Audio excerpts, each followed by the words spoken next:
So today I will be presenting on some of the selfish benefits of altruism. Now, altruism is what, when you're being very nice and kind, to sum it up basically. So, you will be better off if everyone else is better off. And the idea behind this is the idea of paying it forward is a good example of this, where you go to a restaurant, usually a fast food restaurant, and somebody pays for your meal before you came, and then you pay for the next person's meal, so on and so forth. Well, the same thing can be applied to a lot of life, really. So, here's a good example, is research, especially research into illnesses. So, cancer. According to cancer.org, about 1 in 3 males, and also 1 in 3 females, will be diagnosed with cancer, with a 1 in 5 chance of dying from it, if diagnosed. And according to U.S. News and Reports, it costs about $10,000 to $30,000 per month to treat this. And most people don't have that money. So, a lot of people are unable to help fund cancer treatment. However, say that instead, more people could devote money and resources to researching cancer treatment. Imagine how much cheaper, more efficient, less painful, and practical it could be. Say, instead of going and spending months in chemo, now you get a few shots, and that's it. If more people had the money and time and energy to be able to go and do this, and go and research this. Another example is public works projects. Now, according to the CBO, we currently spend about $416 billion in infrastructure and public works. Now, that might sound like a lot, but I guarantee you can think of at least 1 or 2 really crappy roads that you drive on every day. Think about if more people were able to contribute, more people paid their taxes, more people, contributed to it. Imagine how much better just simple quality of life things could be, especially roads. The next is brain chemistry. So, you all have done, or I'm hoping at least, you all have done something in the past that's somewhat nice, whether it's as simple as holding the door or donating to a charity or something. Well, not only is it good for other people, it's physically good for you. You have, according to Huffington Post, you have increased levels of dopamine when you do charitable acts or kind acts. Your brain is rewarding you for positive social behavior.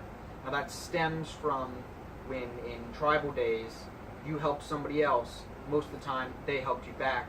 The brain wanted to reward you for that, hence dopamine, which is a happy chemical, for lack of a better term, in your brain. So, one of the biggest reasons, though, is business and money. More people to buy stuff. Now, what I mean by this is, say that instead of having $1, you had $100. You'd be able to contribute a lot more to the economy, and you'd be willing to contribute a lot more to the economy.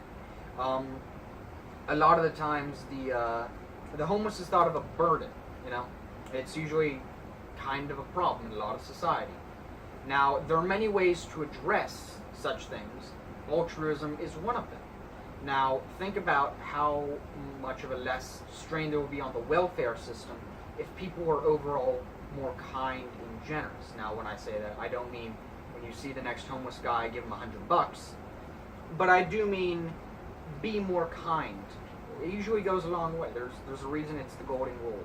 You do unto others as others would do to you. More money for all in general. So,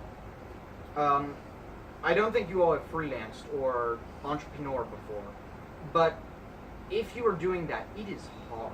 It is one of the hardest things that you can do with your life, and often a lot of great ideas fail just because nobody supported them. A good example of this, the entire basis of the Industrial Revolution was the steam engine, the process of changing water into steam to power things by heat. And it's basically how we power everything. Now, in ancient Greece, there were multiple designs for a steam engine of sorts.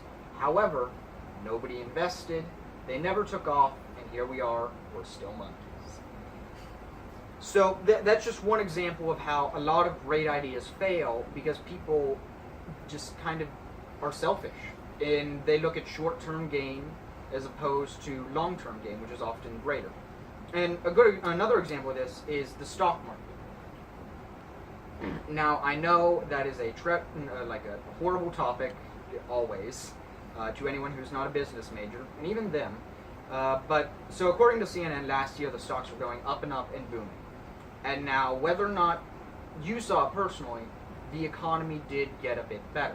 It always has throughout history because people were tending to become a bit nicer over time. We have to face each other. Now, with the advent of things like Facebook, it's a bit less, but we still do. So, the conclusion.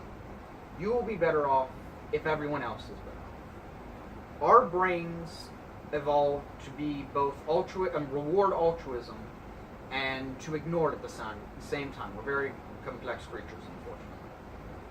But think about it. A poor farmer in whatever stand isn't helping you right now. However, if their kid becomes a doctor, lawyer, researcher, engineer, think about what they could do for you.